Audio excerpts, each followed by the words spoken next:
Well, these opening white screens really emphasized how dirty my glasses are. Hello everyone. Oh, welcome to the stream. My name is David Sinairo. My glasses were dirty. Holy shit. So, new game. I got a code for this. It's without a voice. We're gonna see what it's all about. It looks really neat. I love visual novels as always, so let's hope it is neat.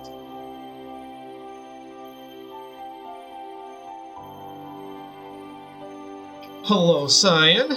I expect great things from you today.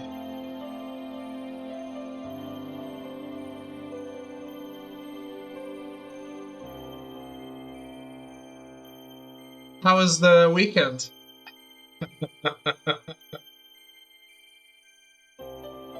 What have you done? Which one?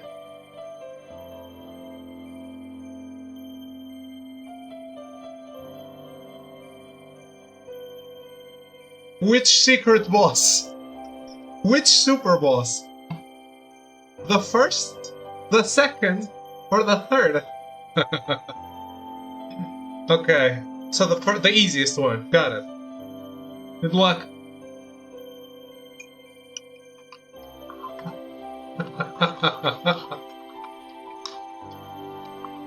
Dude, you're in for something else with the other ones.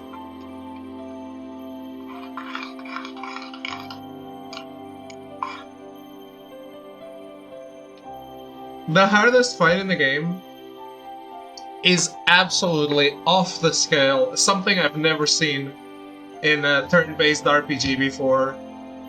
Absolutely crazy.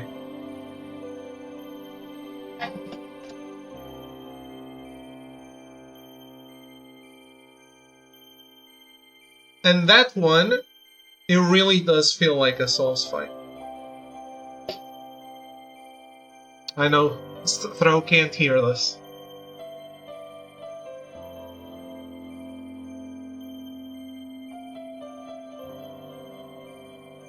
Why is the voice volume really low?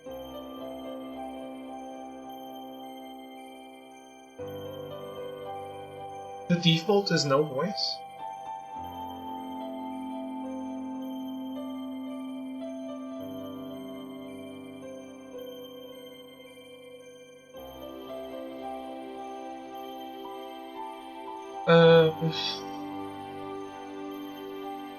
I don't know what the first one is. To be honest, I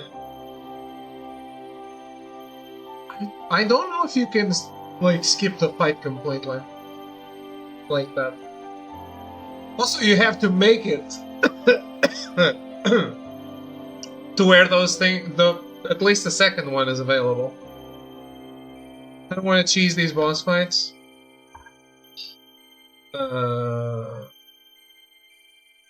Well, good luck. Just, if you look up builds, don't break the game, like, don't one-shot things. That's my advice to you. Just do a solid build. And you can build craft yourself, too.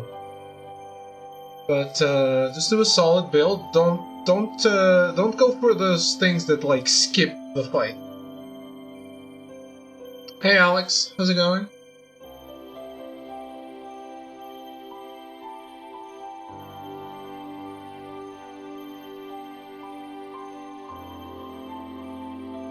Yeah, like, the hardest boss in particular, I really recommend you seeing the fight. The way it's done and the reason why it's unique it really is a must see and a must experience. And if you build craft too much, you might end up skipping steps.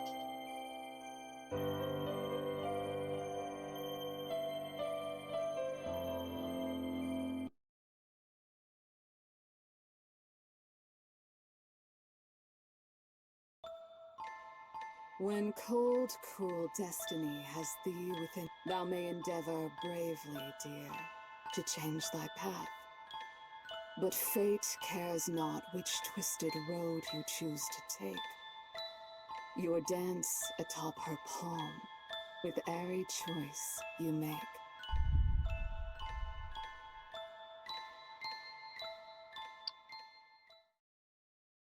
I think people are celebrating around here too.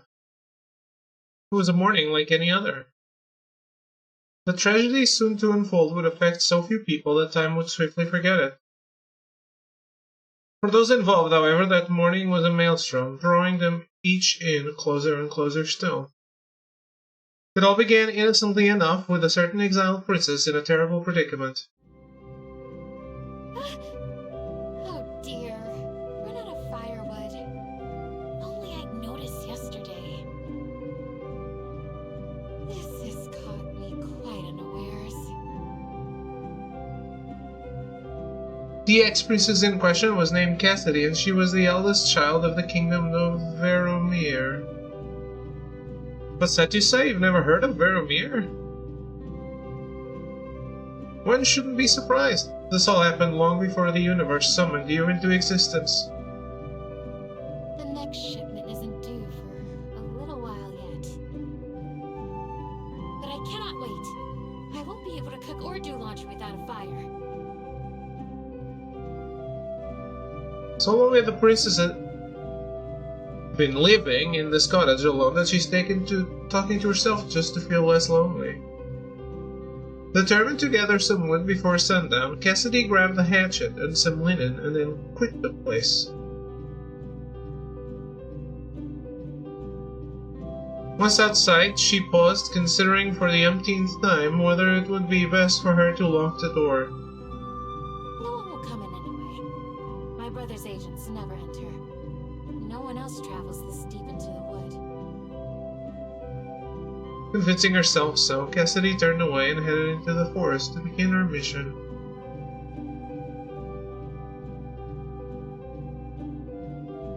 Unfortunately, her determination and willpower were short-lived.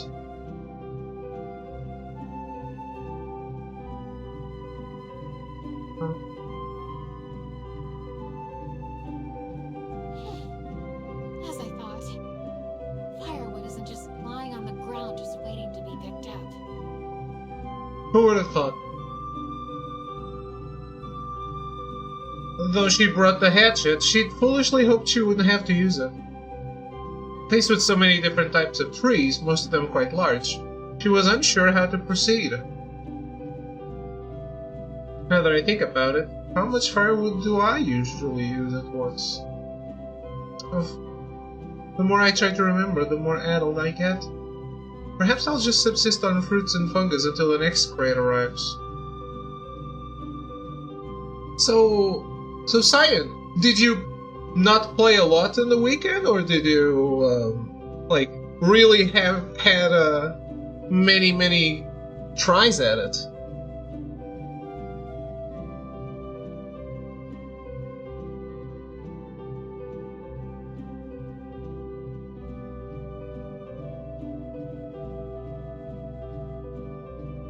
I forgot to do something I wanted to do.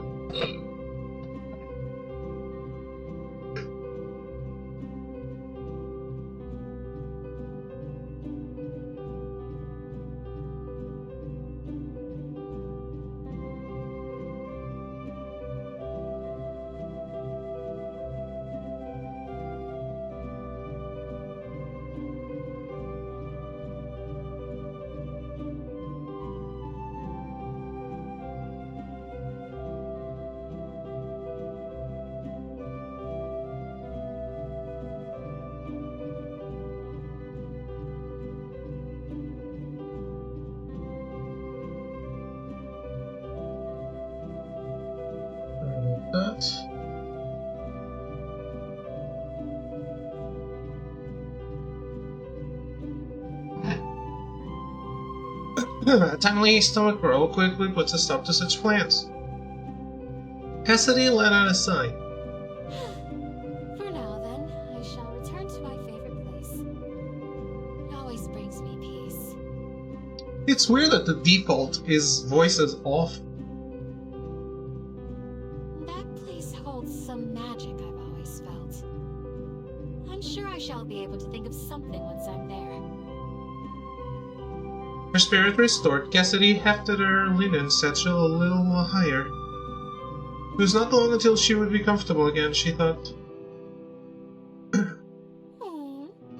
Why, you're as radiant as ever. There are many views to take pleasure in this forest, but this one in particular always brought her delight.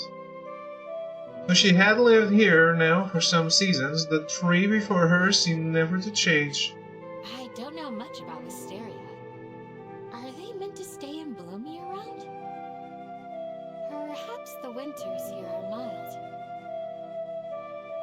Wisteria shall wither not when flakes of winter fall. Wisteria shall wither not when flakes of winter fall. That's what you already said. But nature wields not power o'er us all. A clear wind chime voice caught Cassidy's attention. Cassidy's heart stuck in her throat as she followed the sound and caught sight of the woman sitting there. She had never before seen a woman so breathtakingly beautiful. My apologies for interrupting your poem, madam. It was only a couplet. You did not interrupt so much as improve it. Oh? Then all the better. But it is not safe to be so deep in the wood. Tarry not. I live here. It is quite safe, I assure you. I dare say I have lived here much longer than you have. No harm has ever come to me in these woods. Perhaps our experiences merely differ. Certainly. I concede your point. Cassidy paused a long while, unsure of how to carry on the conversation. How strange. I used to make small talk with all the courtiers as if it were nothing. This time truly affected me so. You say you live here? I do. I have never seen you. I'm quite sure of it. I would remember someone like you. Whereabouts do you live? If you don't mind my asking. Hardly a stone's throw from where we now stand.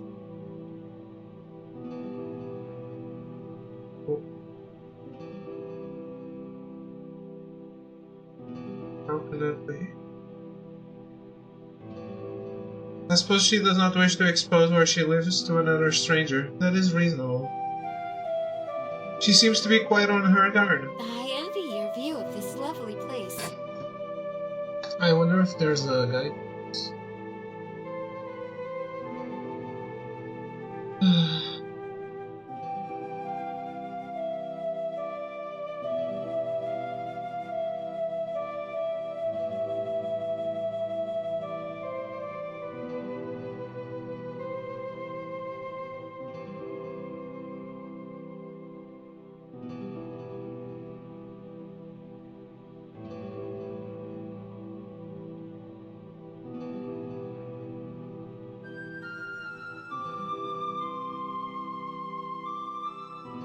The voice.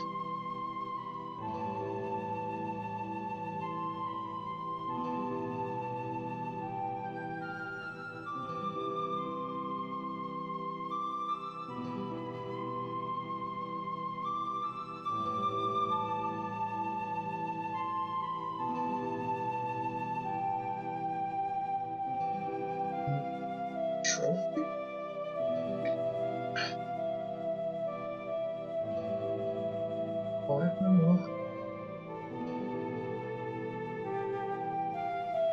No video, please.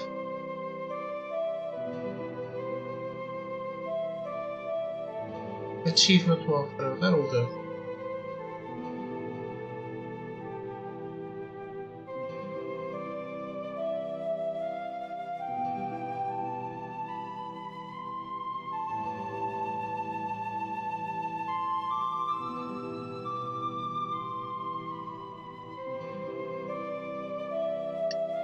How many endings? Ooh, a lot of endings. Oh my god. Okay, good thing I thought of this. Very good thing.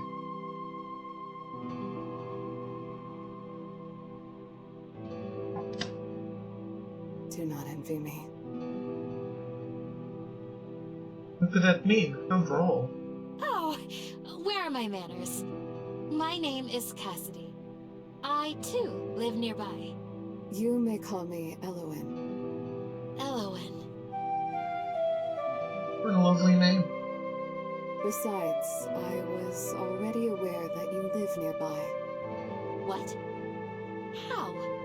I have seen you before, albeit from a distance. You come here often. Oh dear. I must have been making a complete fool of myself. I am sorry that you've had to witness that.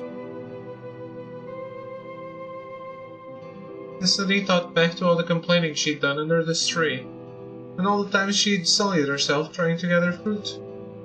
There were many other, truly mortifying memories. She stared at the ground in shame. When she looked up, however, Elowen was smiling. Cassidy felt her tension wane. So what brings you back to this place? I wanted to calm myself. Calm yourself? What for? What could possibly cause you distress? What a sour tone. Does she think I just daydream and laze about all day? Many things. I'll have you know that at this very minute, I am on a mission that might mean the difference between life and death. Oh, and yet you dally here. What could this mission involve, pray tell? I see my presence is not wanted here. I shall return to my search forthwith.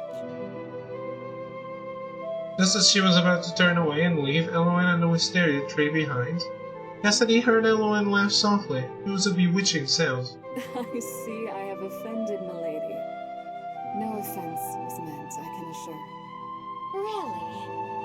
Truly, I would never wish to cause you pain. Tell me of your mission. Gonna lock in, we'll be back after she's dead. Why you gotta be a murderer, Saya?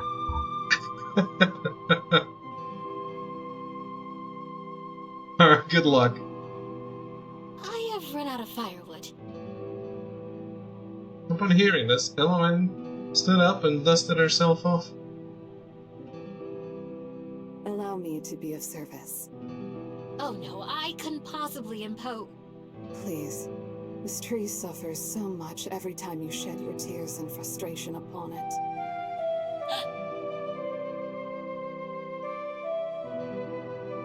Despite her abrasive words, Elowen was tirelessly helpful. It was she who taught Cassidy to gather smaller bits of kindling and to use the hatchet when that proved insufficient. If you wrap these smaller branches together, they shall burn just fine. I see. Oh, I am certainly glad not to have to chop down a whole tree. I was worried about that. Yes. Once felled, a tree can never rise again. Take of them their fruit, their branches, but spare them their roots and lifeblood. Lifeblood? The trees have blood? This forest is quite old, you know. I wish it would stay forever this way. But man has trouble leaving things be. The disparity between Elowen's indifferent expression and the biting tone of her voice made Cassidy's heart ache. She must have had a bad experience. We humans are meddlesome things, aren't we?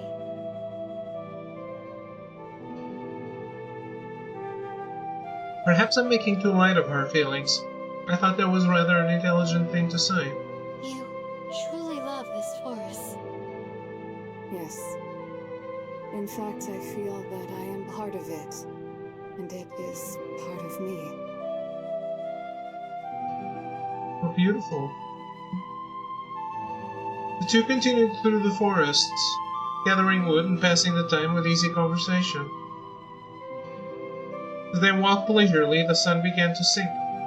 So too did the section of wood over Cassidy's shoulders sag. It seems that you've gathered plenty of wood now. Surely that will be enough?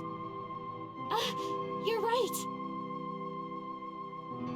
The time had quite gotten away from the exiled princess. Now that their afternoon together was coming to an end, Cassidy was afraid.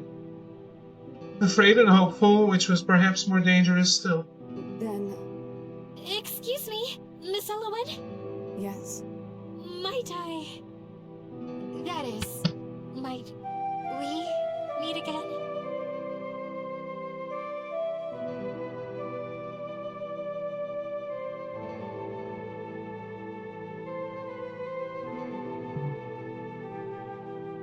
You've no idea how happy I am to meet another person living in this wood. And a woman at that. Yet the expression on Elowen's face showed that she had, in fact, some idea. I was about to suggest the same. You might find me in this area most afternoons. I see. Then, until tomorrow.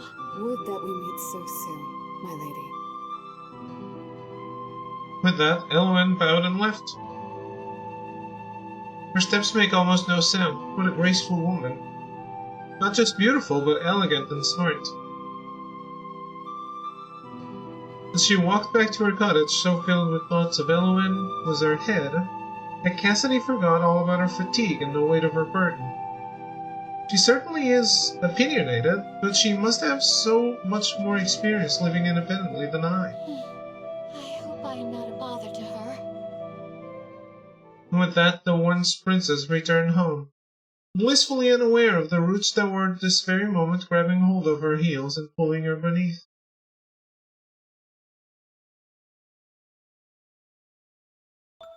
It is said a fool repeats his days, changing not but expecting change. I posit these men are by routine hogtied. They expect naught, and are by naught satisfied. Day 2.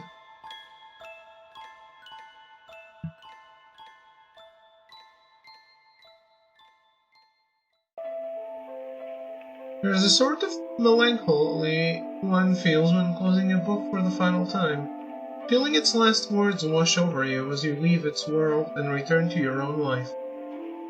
It was an ennui that Cassidy had grown used to. In her former life, she had received the best education that money and bribery might buy. Well, now that right mind was left to languish, fed by nothing more than a single new book each fortnight. By now, Cassidy was in the habit of reading very slowly indeed. She shut her latest tome and placed it upon the table next to her half-written letter to her brother. I never sound quite myself in these letters. How do you write from a distance to one whom you once saw daily? And how do you write anything at all when your life has grown so dull? She decided to pen a few more sentences on how moved she felt after reading the book and how profoundly distressed she was by the ending of it. Family is important, but so too is recognizing the value of what you have before it's too late. If only the king had realized what a wonderful daughter he had. And I hope that you realize how much you are loved by me, your one and only sister. She paused, overcome by sheer feeling, and decided to keep that final bit to herself. She was too desperate for comfort, and princesses did not winch so. No, that won't do at all. How unbecoming. With a sigh, Cassidy stared at the crackling fire. She had more than enough firewood now to last her until her next shipment of it. The sight reminded her of I Elowen. wonder what Elowen is doing at this very moment. She could not fathom the day-to-day life of such a mysterious personage was utterly beyond her imagination. Her curiosity so engaged it was now impossible to ignore, and so the fair Cassidy resolved herself to take a walk and casually seek the other woman out. Perhaps I'll even stumble across where she lives today. Wouldn't it be exciting to surprise her at her home? No, it would be a creep. Thinking nothing at all of how inconvenient, how overly forward and impertinent it might be, she departed immediately. Good thing we agree, game. Once outside, Cassidy took in a deep lungful of crisp forest air. How lovely it is today. Hardly a cloud in the sky. She took measured steps into the forest, constantly scanning the area around her, on the lookout for this elusive domicile. Might Elowen live in a cottage like mine? She is so elegant. Cannot imagine her doing housework. Then again, I could hardly imagine myself doing housework not so long ago. Oh. How times change a person. Cassidy reached her beloved wisteria tree before long and eagerly drank in the sight of it. She ran up to the tree and encircled it with her arms as if meaning to embrace it. Hello, dear tree. You are looking as lovely as ever today. Though a certain someone sits not beneath your boughs this afternoon. She leaned to one side and then another, looking around the tree and into the forest, to see if she might spy a window or the billowing of a chimney smoke. Sadly, she could make out only more trees. I can't suppose that Elowen lives in a treehouse, does she? Certainly not. Oh! Startled, Cassidy jumped, her foot catching unhappily on one of the tree's roots, sending her flailing forward. Careful. Owen's arm shot out at once, her vice-like grip snaring the once princess just in time. Elowen's touch was so cold, yet her movements decisive. Cassidy's heart raced. Is she truly worried for me? It took Cassidy several moments to regain her composure. Elowen, too, looked a bit shaken. Thank goodness you arrived when you did. Though, truth be told, if you hadn't startled me so, I would not have fallen. Is that so? I shall endeavor to be less frightening in the future, then. Oh dear, she may have mistaken my meaning. I was only trying to cover up my embarrassment.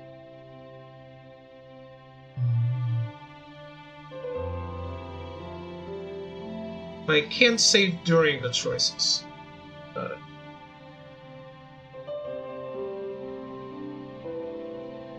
Perhaps Elowen was joking.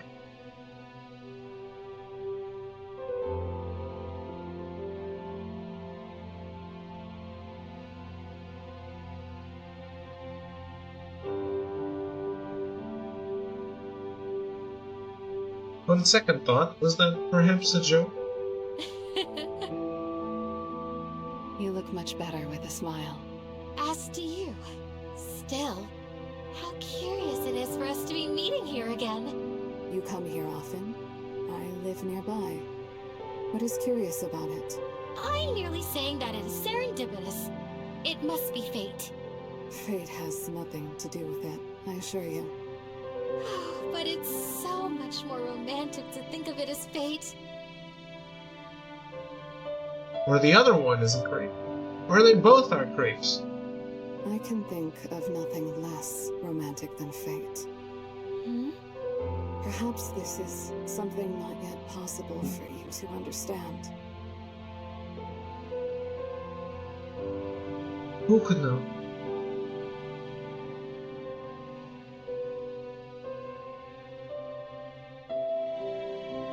Don't speak as though you're much older and wiser than me. Elowen laughed a little. How old are you, anyway? How old do you think? Cassidy stared at Elowen, gazing deeply into her eyes, as if she might find the other woman's secrets there. Older than I first thought, perhaps. A wise answer.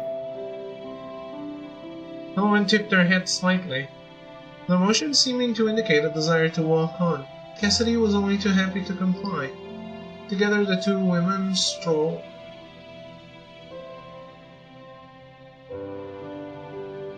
Their time together was marked by companionable silence. I don't know what that means. What did you do, Cyan? Cassidy, never before a quiet girl, was desperate to fill it.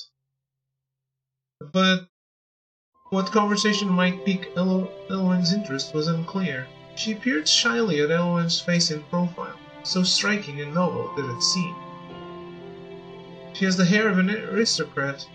What could someone like she be doing living in the forests?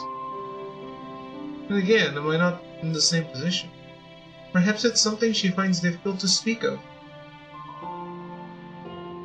An icy gust of wind whistled through the clearing, causing Cassidy to shiver and rub her bare arms. The sun will be setting soon and it will grow colder. Perhaps you should.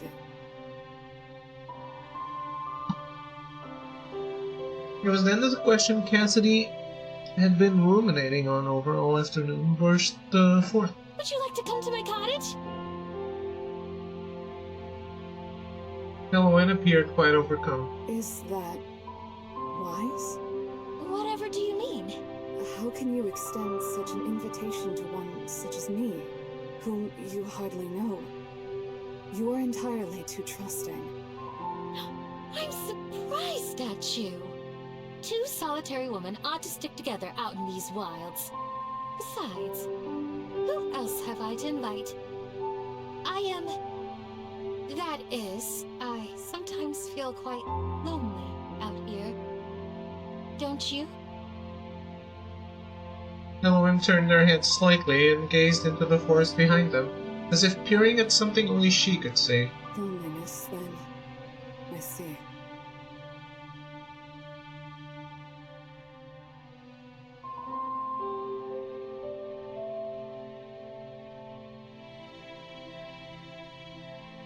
Yeah. So you're more or less as I was, I guess. I don't know what Fortune's Fury is.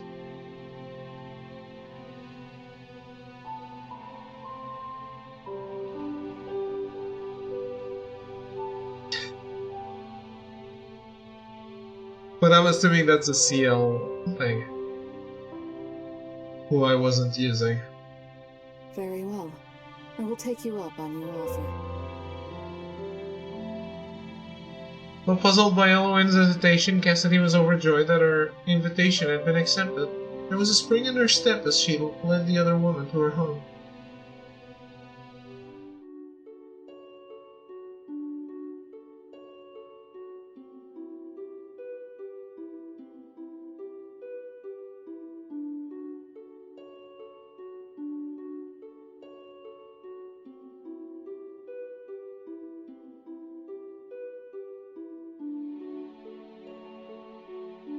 It was only in front of the cottage that Cassidy suddenly understood what an impetuous thing it was she was doing. Is the house clean enough? She could not seem to recall when she had last swept or aired out her bedding. Is this where you live? Yes. It's charming. Well, thank you. I wish I could take more credit for that. The house was here long before I arrived. Even the furniture is not truly my own. Still, it suits you. Thank you. Bolstered by Elwyn's reaction, Cassidy finally gained the courage to follow through. She opened the door wide, gesturing for the other woman to enter. As Elwyn did so with her usual slow, measured steps, Cassidy could not help but notice the other woman's feet, clearly visible in the slippers she wore. Her toes are curled. How odd. She's a witch? They stayed that way even as Elwyn entered the house. Perhaps her manner of walking is not purely for the sake of elegance, but also necessity. Had Elwyn some sort of pain in her feet? Cassidy pondered on this, and resolved to ask about it when the opportunity arose. It is quite spacious. You live here, alone? That's right. It's not so bad. I don't have anyone to tell me what to do or where to go. I have a freedom now that I'd never known before. Perhaps. But sometimes I believe that being tied down to something is easier. If you don't realize you're being strangled, it's just a pleasant, lightheaded feeling. I don't really understand. It's alright if you don't. Elowen walked slowly from one part of the room to the next, her fingertips ghosting over every surface. She looked to be seeking the essence of each object, taking in every minute flaw and deciphering its true nature. Cassidy wondered what Elowen might discover about her if only she allowed it, if only she dared. It was unbearably quiet. Just then, Elowen came across the book Cassidy had finished reading. Oh, that's a book my brother sent to me. I get so frightfully bored here that these books have become my sanctuary. I'm expecting a new shipment soon. Your brother? Elowen was silent for a time, digesting that new information. Then her eyes fell on the unfinished letter, haphazardly placed next to the book. Cassidy followed her gaze. Eyes wide, she leapt forward to snatch the letter away. How much had the other woman seen? She colored in mortification. Your brother is far away from here. Yes. Is it beautiful? The place where you once both lived?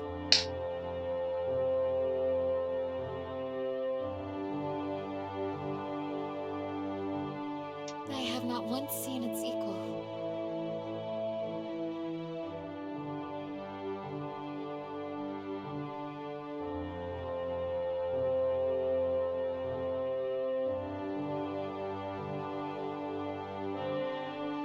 Well,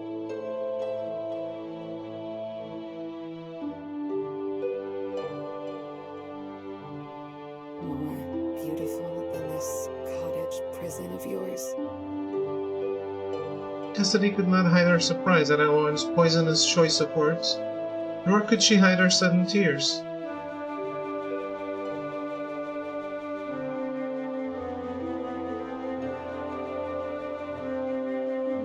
It's not like that. She dried her eyes delicately but with determination. Now was not the time for tears. Things are complicated. It's not as clear-cut as you seem to believe.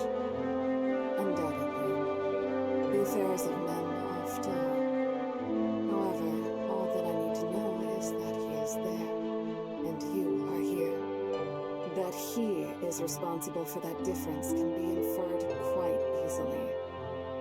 You are a fast reader to be able to jump to such conclusions so swiftly. Music a little loud right now.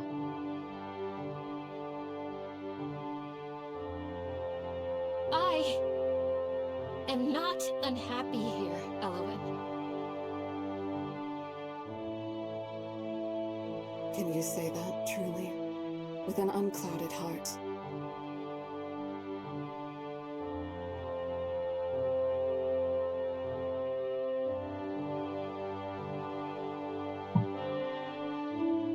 Elowen peered into Cassidy's eyes, and their gazes held, like two magnets, pulling each other in closer and closer still. Yet Cassidy could not do it. She could not look Elowen in the eye and tell an untruth. Elowen looked to the window. It has gotten dark.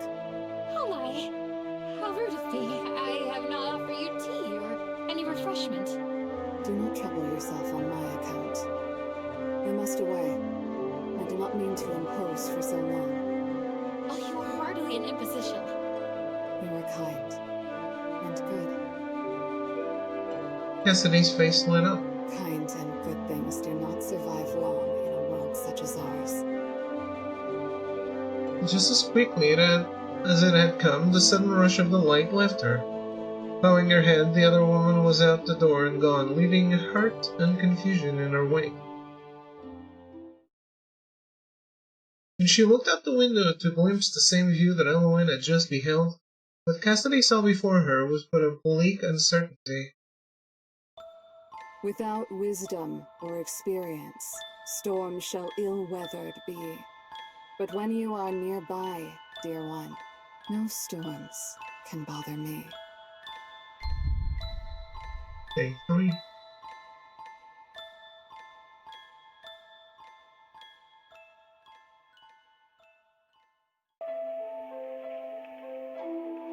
To my dear Alexander, the exiled princess paused on the very first line of her letter. Is that too familiar? Will I dislike it? Her brother of her memory was a kind boy, but rather stiff and particularly mindful of decorum. Following the events of the previous evening, Cassidy felt compelled to rewrite her half-finished letter.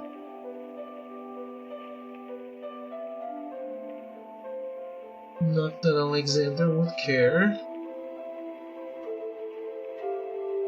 Either way, I'm sure he's too busy to even read my letters through. Still, I want him to know how I spend my days. I feel less alone when I read his letters, and if mine can ease his spirits, then it's a worthwhile endeavor. Somehow, even after rewriting the letter, Cassidy was not confident about its contents.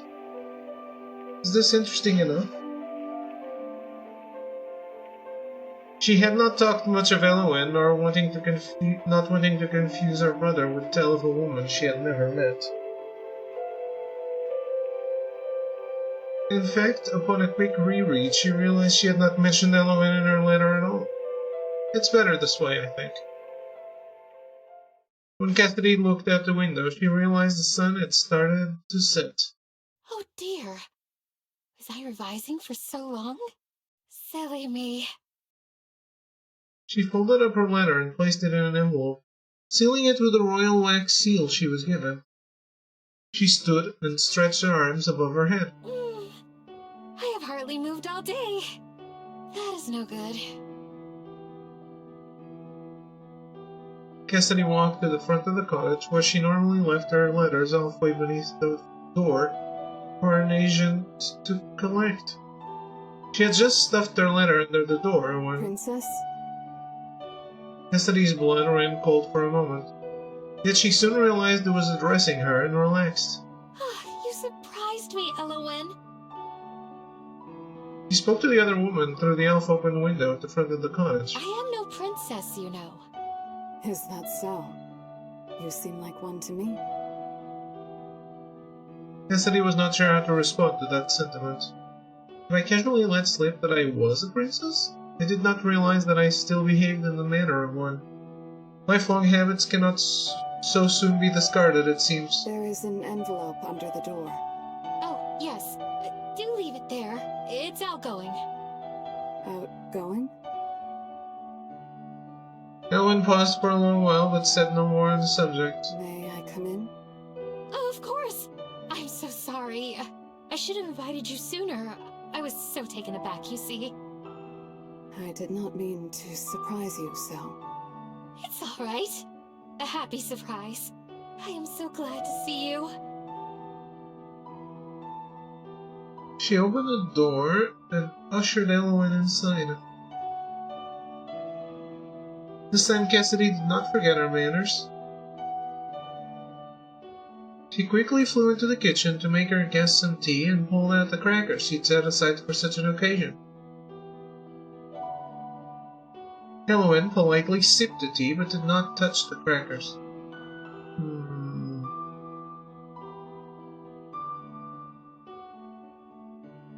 I suppose she has already eaten? There's a healthy glow to Elowen's face. I suppose she has already eaten. She strikes me as a type who would worry about her figure. And it is so late in the day already. Yes, I'm sure she has already supped and can eat no more. Cassidy endeavored not to take offense and instead greedily partook of the crackers herself. The two women talked pleasantries for some time, but it became rather apparent that Elowen's attention lay elsewhere. Is everything quite all right? Why do you ask? You seem somewhat reserved. That is more than usual. That letter. Hmm? You said it was outgoing. Is that the letter you wrote your brother? Oh, yes. If I leave the letters there, someone will come collect it. Someone. How can that be? You do not go into town to have your mail delivered? She was at a loss as to how to explain. Cassidy herself knew that her situation was extraordinary. You see, though I live alone, I am well taken care of. My brother provides everything. Every fortnight or so, his agents deliver food and supplies to me. Someone is around to collect my outgoing letters once or twice a day. I only ever send my brother letters, of course. I was not wrong when I said this place was like a jail. Why do you live here alone, when he clearly has enough resources to take care of you? Cassidy shifted uncomfortably in her seat. Elowen's eyes seemed not to look at her so much as bore into her soul. Cassidy felt judged and deemed unworthy, though she had not yet responded to Elowen's inquiry. No matter how she phrased it in her head, it sounded awful. I am here for my own safety. She took a deep breath. When you called me Princess earlier, you were not far off the mark. I once was a princess, though I am no longer. After my father, the king's death, I was to inherit the throne. But our barons in Parliament voted no confidence. Worse, I was then handed trumped-up charges of treason. I very well could have been executed. Instead, my younger brother intervened on my behalf. So, you are... Alive. In exile. But alive.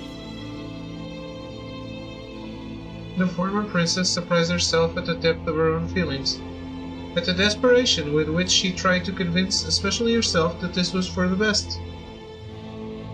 How can you be so positive? What? You speak so fondly of your brother, when he is the one who exiled you, who left you here to rot in isolation. It's not like that, Elowen. What part of what I said is false? Tell me.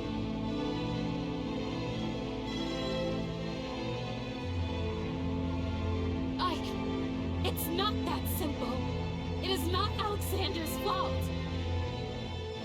She found herself repeating her thoughts on the matter mechanically, things she only half believed.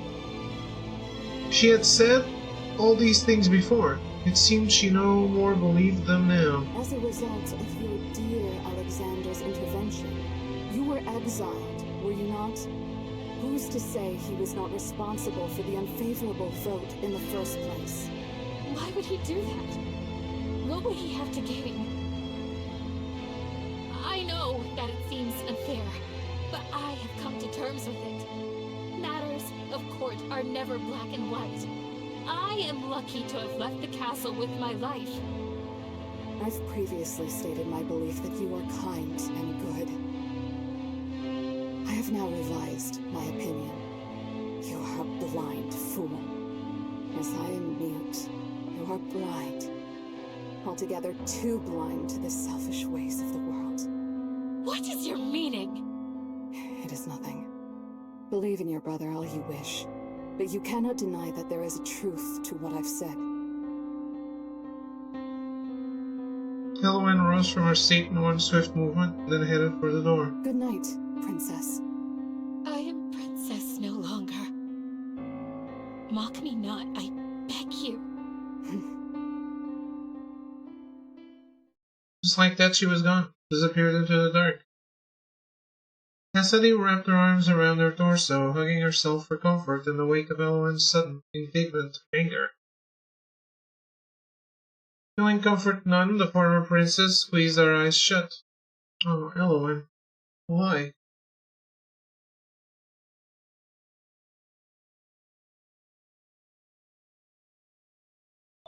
There is a treasure that can't be bought, no matter how long it may be sought. It is something priceless, yet free. I speak, of course, of an apology.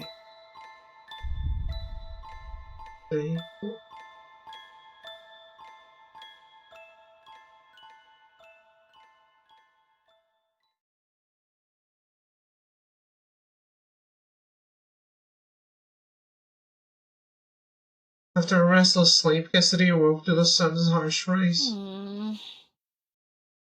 She stretched, arching her back to release the tension there. Finally, her gaze went to the front door. There was a distinct lack of a letter beneath it. They must have come in the night. How diligent my brother's agents are. You are a blind fool.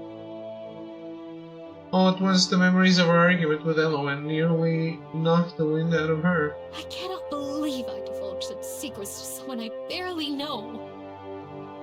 Cassidy was puzzled, both at herself and at Elowen's odd behavior.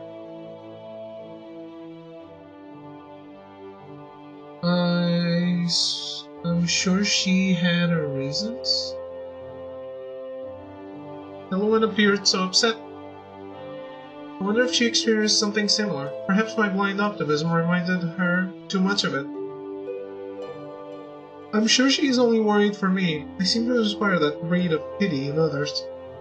I can understand that. I'm afraid I often come off as quite helpless.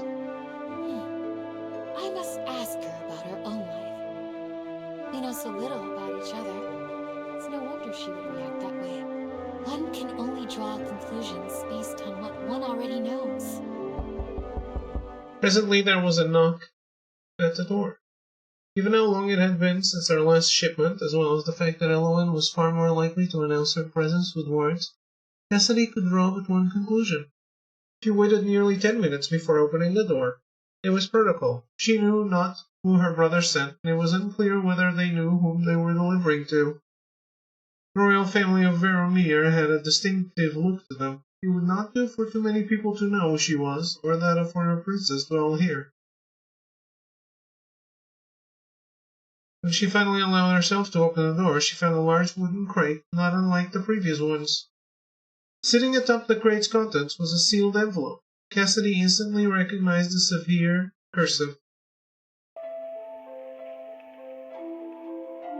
To my sister, I'm glad to hear you are adjusting well to life at the cottage. Doubtless there are many things that challenge you, given your former life, but we must all make the best of things. I know that you have too much time on your hands, so I have been sure to enclose more books for you to read.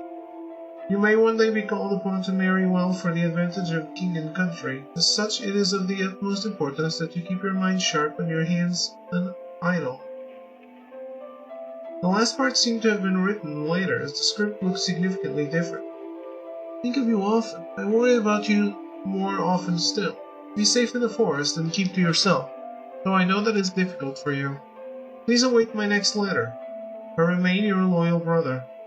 She read over the letter many times, trying her best to glean affection from it.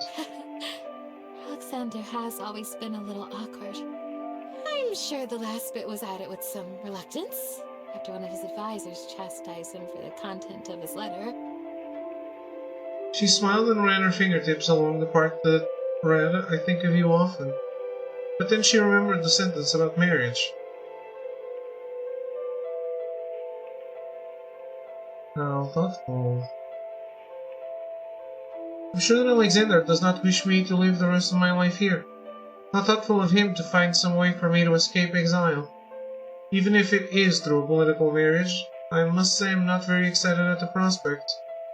The letter did not raise her spirits as much as letters from Alexander usually did.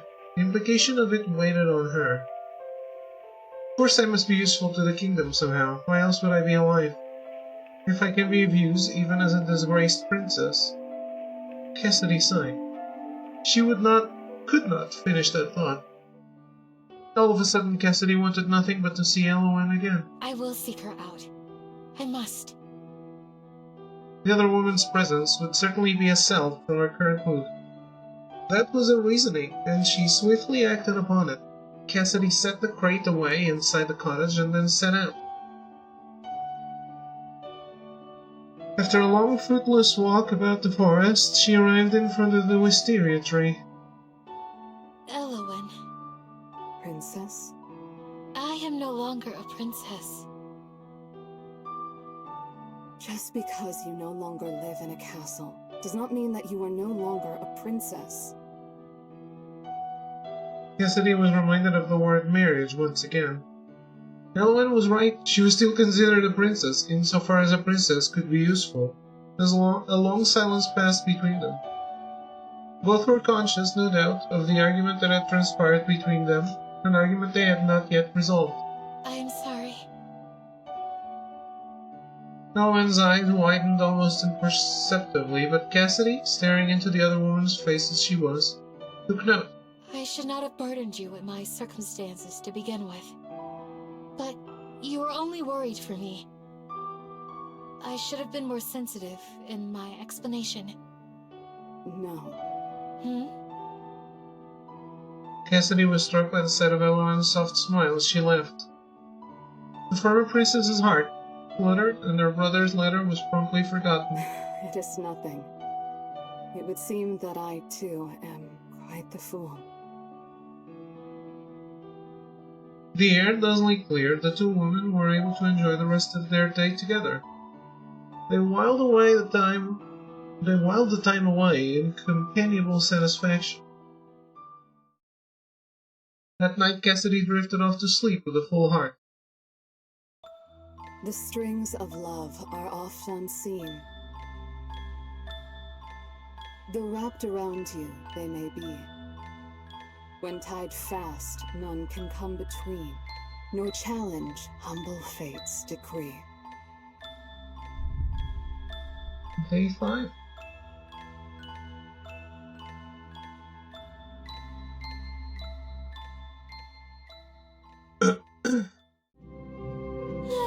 How beautiful it is today. Indeed. Eloine had surprised Cassidy early that morning, arriving at her front door without a warning. Well, Eloine didn't even knock, silly creature.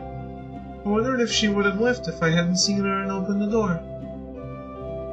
The thought bothered her almost as much as the notion that Eloine might not yearn for Cassidy's company the way Cassidy did for hers. After some time spent lingering, both paralyzed by indecision, they decided to go on a leisurely nature walk. For the next few hours they strolled through the forest together, stopping here and there to pick berries or mushrooms. That one is poisonous. Do not touch it. Right. Cassidy drew her hand back in a mortified alarm. It would not do for your lovely skin to be marred by poisonous spores. Cassidy has hazarded. Is that a word? A glance at the other woman's face. But Eloine looked as unflappable as ever. Poisons. How do you know so much? You know so much about the flora and fauna here. However did you learn it all? I have lived here many years. In that time, I have witnessed many interesting things. I have learned much, letting the people who pass through educate me. However, it's been a solitary life. I have seen much, but experienced little. Eloine. I have long felt like someone on the outside, looking in on a world I could never touch. There was a melancholy in Eloine's countenance that Cassidy had not yet seen, nor even thought the woman capable of. The Eloine she knew was dignified, taking such charge of her emotions that none ever showed. I have not known her long, of course. Perhaps that was merely how she comports herself around those of little acquaintance. What made you decide to reach out to me? Reach out. That is... She thought back to their first meeting, the way her own heart had leapt at the sight of Eloine. And Eloine had known all about her, had apparently been watching her for some time. You didn't have to be sitting under the tree that day. You could have continued watching me from afar. But you found me. You spoke to me. And I'm so glad she did, but I fear she might call me silly if I say such a thing. I thought you delicately beautiful. The matter-of-fact way that Eloine said this struck Cassidy. She was flattered, of course, yet part of her was also worried. Beauty was not something lasting. It would be a shaky foundation for any relationship. If it had been a courtier complimenting her beauty, Cassidy might have taken it better. But this was Eloin, a woman of whom she was becoming increasingly fond. Thought? That's past tense, is it not? What do you think of me now? I still think you exceedingly beautiful, but dainty and delicate you are not. You are far from being the poised princess I took you for.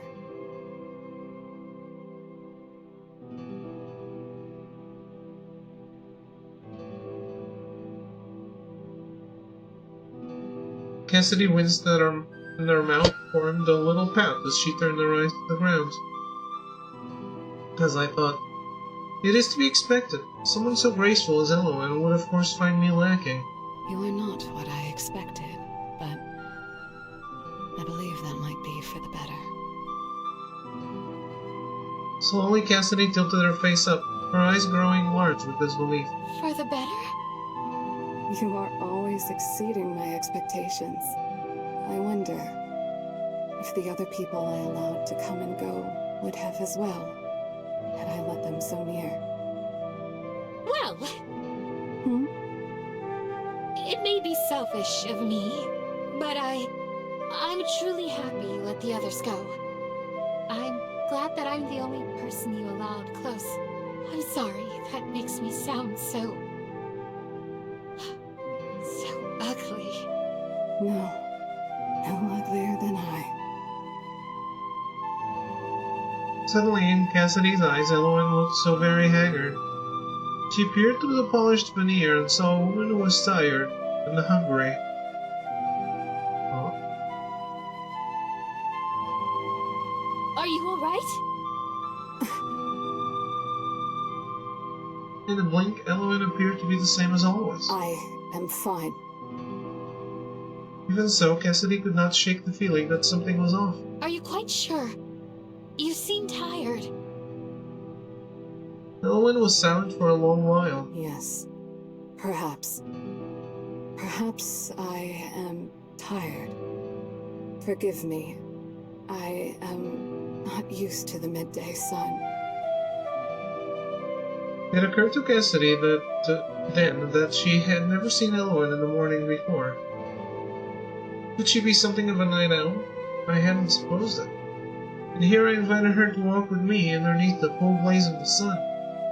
How thoughtless I am. Eloin, Yes? why don't you stay with me at my cottage tonight? What?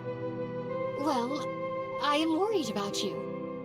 And it can't be easy, being a woman and living alone.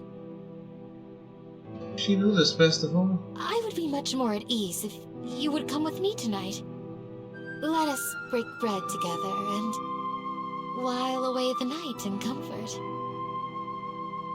She was not expecting Eloin to accept, nor not Eloin, who had reacted so strongly to an invitation merely a few days earlier.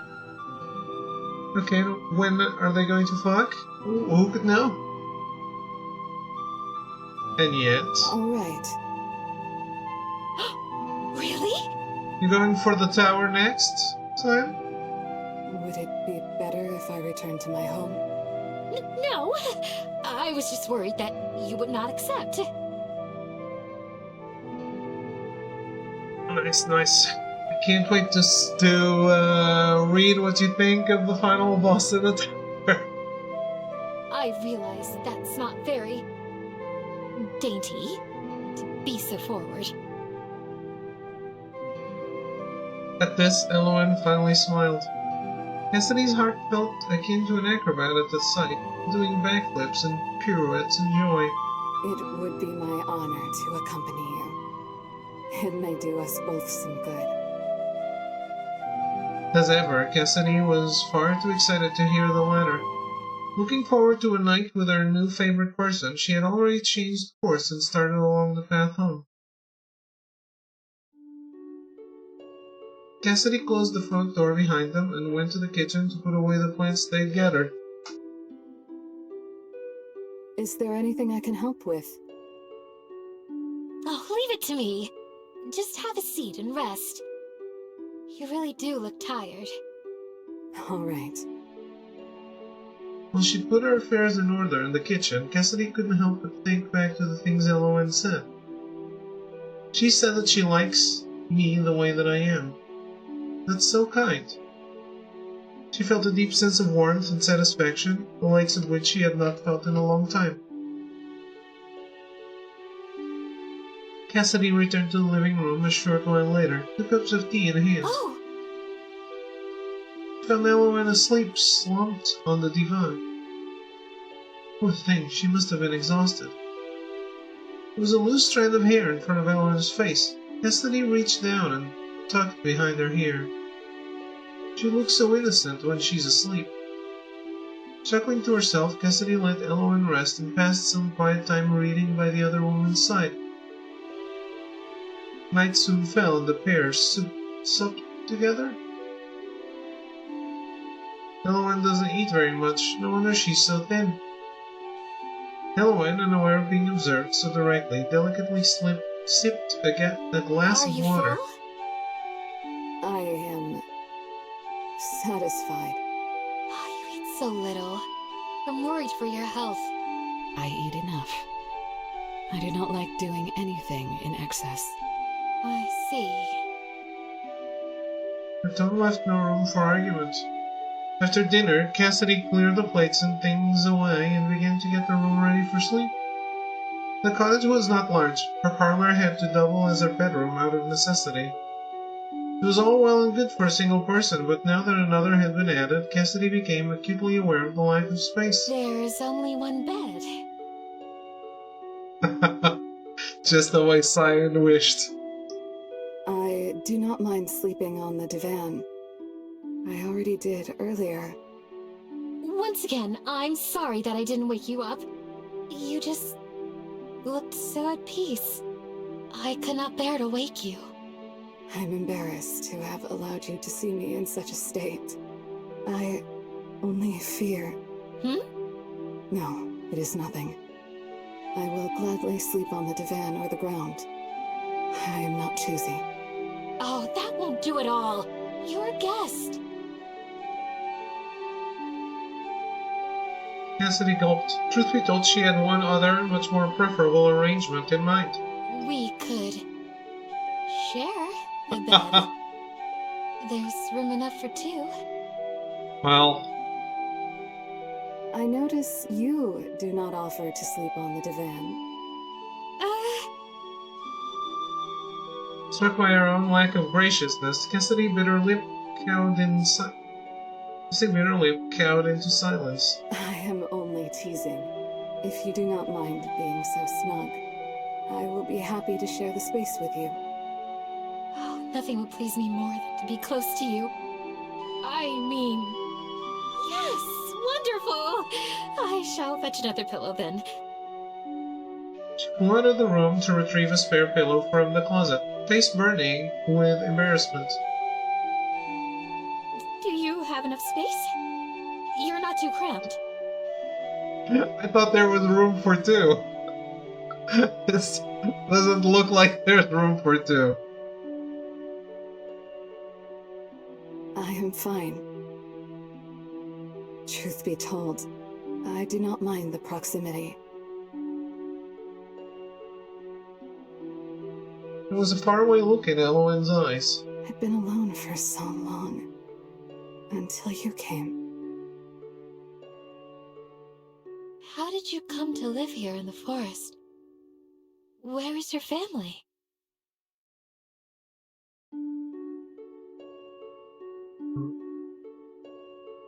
Perhaps she cannot say. Guess it's not that she does not wish to tell me, but that she cannot.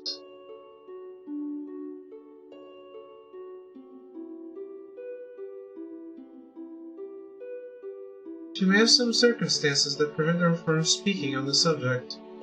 Was it important of me to bring it up? Make a save. I'm sorry. Is it difficult for you to tell me? It is a trying subject. I'm not quite sure where to begin. She took a deep breath. I have lived here all my life. Once I was not alone, but Elowen paused and sighed. you remember the wisteria tree? Of course! That's my favorite place in the entire forest. Have you noticed that there are no other wisteria trees around it? Now that you mention it. She never had thought about it, but as Cassidy searched her memories, she realized that Elowen was correct. You're right. I wonder why that is. There is an even older wisteria tree deep in the forest. But now those are the only two left, and they are so far from each other. So it is with me. Cassidy found her choice of words puzzling, but nodded. I once had siblings. They have long since departed, so I don't really have family here anymore. Others have come and gone, as I said, but I could not relate to them. I watched them from afar without entering their lives, and did not mourn them when they left mine.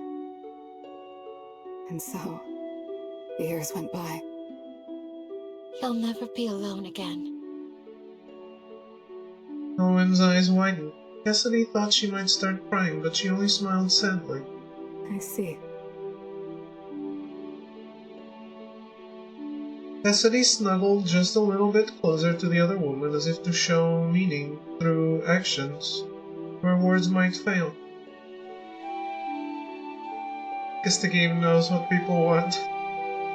So they passed the night together in pleasant company and warm conversation. They're just talking. When the sunshine blazes down, I soon begin to wish for rain. But when you've gone away, my dear, I soon long for the sun again.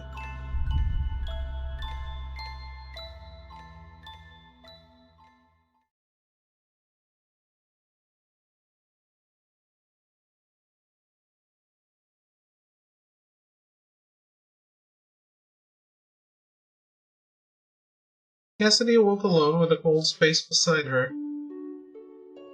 Again, she's gone in the morning. What could she be doing so early? It's highly suspect. She could no longer ignore the gnawing feeling of dread. Perhaps she would ask Elowen upon their next meeting. Still, what a wonderful night that was. Each precious memory had been carved into Cassidy's heart. She yawned and slowly pulled herself out of bed. With or without Elowen, she would have to get on with her day. Cassidy hummed a little tune to herself as she cleaned up and prepared breakfast. Sitting down at the table with her bread and morning tea, she glanced at her stationery set left by the vase. But what has happened? Perhaps I should write Alexander a letter.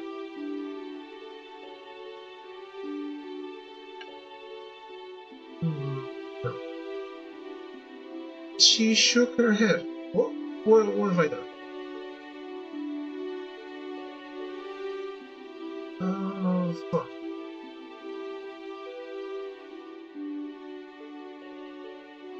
Elowen is very much like that tree. She said as much herself. It's just, I click the stick. Does that make me skip? It's still.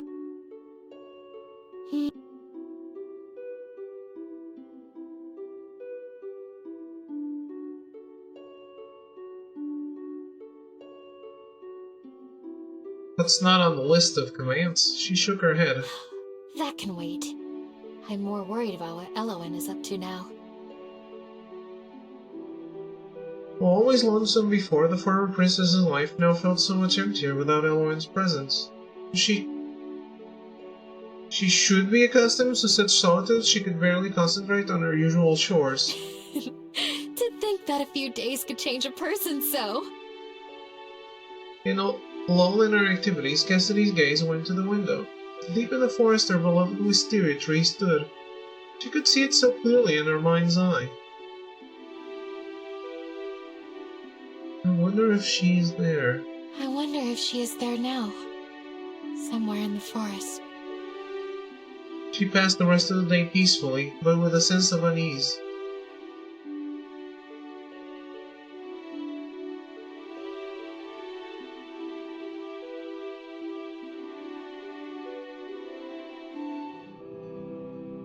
The next day came, and still no Elowen. Cassidy was left with nothing but her own thoughts. The thinking of Elowen perturbed Cassidy greatly. In the last several days, the woman had embedded herself into Cassidy's life like a thorn. I never expected to become close to another person again. She thought about Elowen and the things the other woman had said. The hours spent together that were so few but felt an impossible eternity. I never did ask her about her feet. Why are her toes always curled? Despite how she looks, she must be much older than me. She has a proper way of speaking, and always says she's lived in the forest a long time. And with the intricacy of her clothing, and her manners.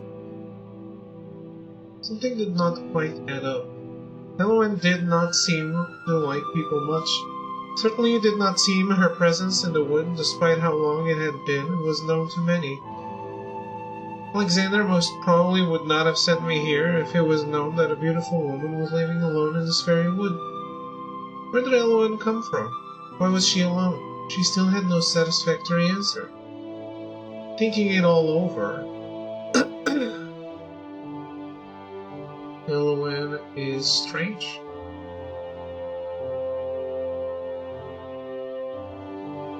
She's rather strange. Then again, there is nothing normal about my situation either. This only means that I have more things to discover about her in the future. Cassidy shook her head. Even if Elowen was a tad strange, Cassidy knew that there was more to her than that. Wasn't there?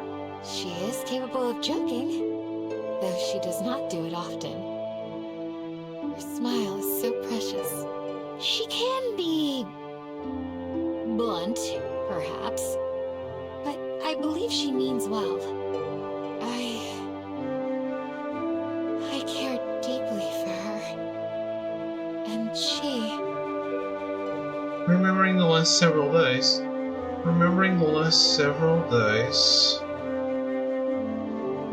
Elowen is truly monstrous. That's a weird choice to make. I wouldn't make this choice. But I'm gonna trust this guy for the ending. Presently there was a knock at the door, startling Cassidy out of her deep thoughts. It was a short knock, a signal for a letter not accompanying a box. A letter? So soon after the last? The letter brought another thought to Cassidy. If I leave here, if one day Alexander allows me to leave, what else awaits me? Is a political marriage truly my only means of escape? If I can be useful to the kingdom in any way, is that better? Will my life no longer be considered a waste? I can't, but why would I? Alexander, did you ever truly love? Is the precious younger brother that I once knew completely gone? Are you truly the one who has been writing me these letters? One negative thought spiraled into a dozen. She let out a long sigh. Her thoughts had taken her on a not-so-merry chase. If I dwell on these thoughts, there will be no end to them. How's it going, Melty? She brewed herself a cup of tea to calm her nerves and began reading a new book. From time to time her eyes went somewhat nervously to the window. And so evening fell. While Cassidy sat on the divan contemplating whether or not she wished to go on a walk, the door to the cottage burst open. There was a monstrous-looking creature in the doorway. Actually, it looks really cool. It breathed deep, ragged breaths. You must leave this place. It was only when she heard the monster's voice that Cassidy realized this was Elowen. Really? That she was no longer the Elowen whom Cassidy was familiar with. What are you saying? It is not safe here. Started 100 Line Academy. Nice. Any opinions so far? What? Elowen grabbed at Cassidy's arm, her nails digging into the exiled princess's soft flesh. Ouch! Come. Come now. Okay. Protesting loudly all the way, Cassidy was dragged outside. Cassidy had no earthly idea why Elowen was behaving this way, why she looked this way. It does have the vibe. Nice. What does she mean it's not safe? She began to fear that this was a trap, one that had been previously laid and was now snapping shut. Stop this! After a long while of walking and pleading with Elowen to listen, Cassidy was finally able to yank her arm from the monster's grip. You come to me like this, with no explanation? You expect me to follow you? I don't know if I've seen the mascot. Like this. Do you even know how you currently appear? What kind of monster are you? Elowen froze in place. For several seconds she did not move. Finally she slowly brought her hands up to her face. She appeared to be looking at them for the first time.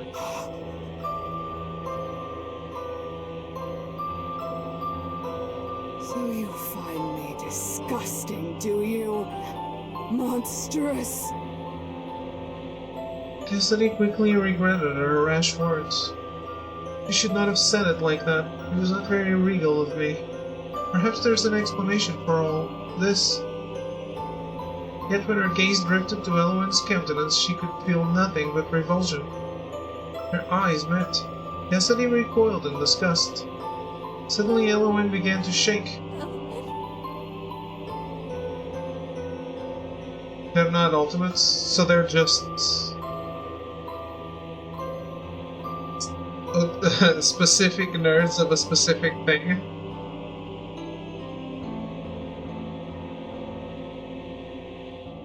Well, it was important that each one had their own abilities, I guess. She thought the monster might be crying, but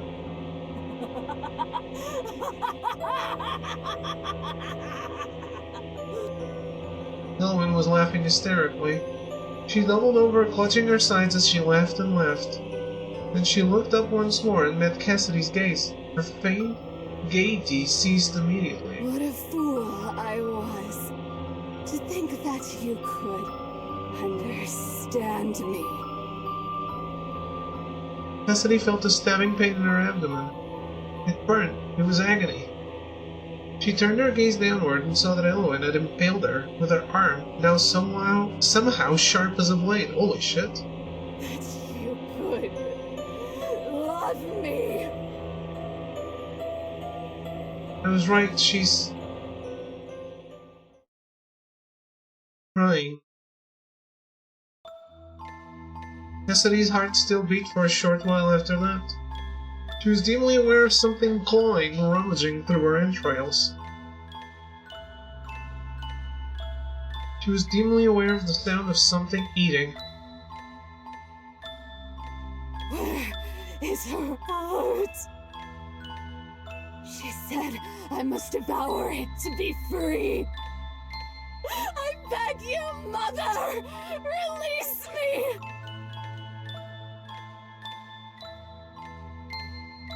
Tears and blood mingled on two women's faces and became inseparable. Then there was no one there but a monster, the corpse upon which it fed. Monster, monster, where dost thou Who? roam? Hast thou a heart? Hast thou a home? Human, thou art monster true. So criticize me not. I will chew thy dainty bones and leave thy flesh to rot. Dining as lovers do. Well, that's the end. Hey Thro, how are you? The characters just kind of look like Paulette and costume swaps of Dangan characters. What you get for sleeping with a succubus? I don't think that's what she is. Oh, does the brother show up in another round?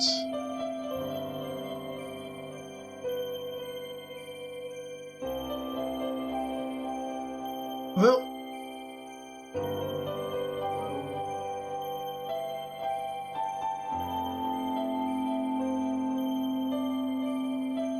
yeah, I don't remember the mascot.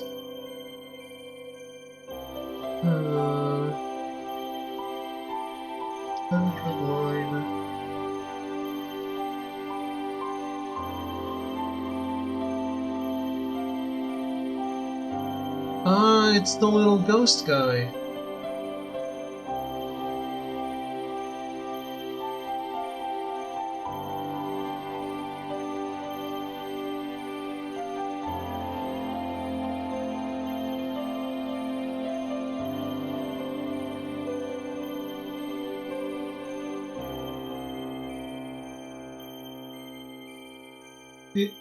Last is playing Last Defense Academy.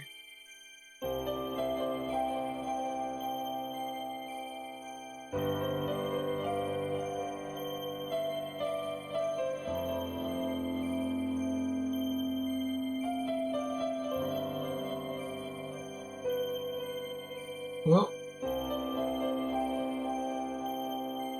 we're on PlayStation and we'll talk. So Thro,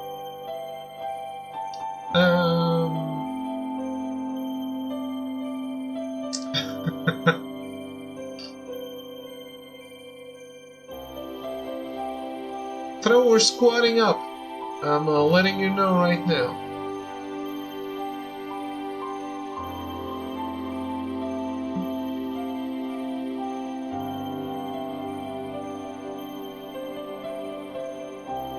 You are being called.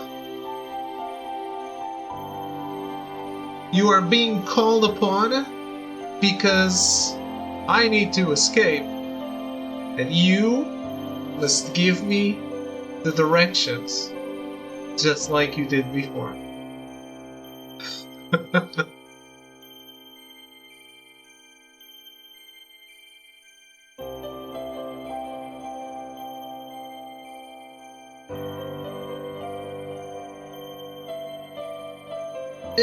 Don't you remember that How to Escape game?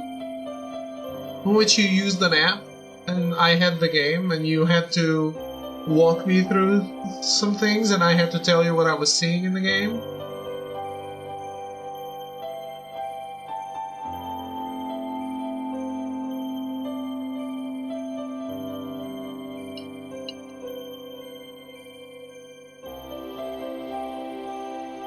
Yep.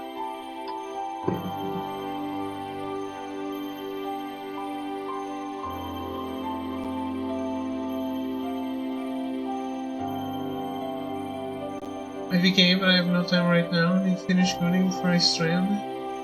You're leaving me hanging here? Is that what's happening?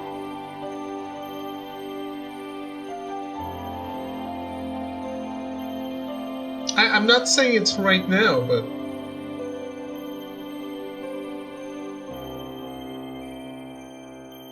whenever they send me the key. They haven't sent it yet. They just asked if I'm interested. But, if they take too long,